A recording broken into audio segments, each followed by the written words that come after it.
મારું નામ વોહરા અલ્તાફ હુસેન સબ્બીર હુસેન। મારા શાળા ઉસામા ઇદ્રીસભાઈ મંસૂરીની ઇકો ગાડી ગત શુક્રવાર તારીખ 24/10/2025 રોજ સવારમાં 4:15 જે નુરાની મસ્જિદ અલીપુરા બોડેલી ખાતેથી ચોરી થઈ હતી। તે ગઈકાલે શુક્રવારના દિવસે ગોધરા ખાતેથી મળી આવેલ છે। એ બોડેલી પોલીસની સંયુક્ત અને એલસીબીની સંયુક્ત કામગીરી દ્વારા મળી આવેલ છે।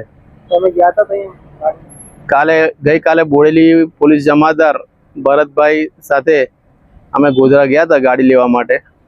આ ગાડીના અંદરથી સાયલેન્સર ચેન્જ કરી નાખેલું છે, બીજું તો થોડુંક ચેન્જીસ કરેલા છે। ગાડી મળી ગયેલ છે। તે બોડેલી પોલીસનો ખૂબ આભાર।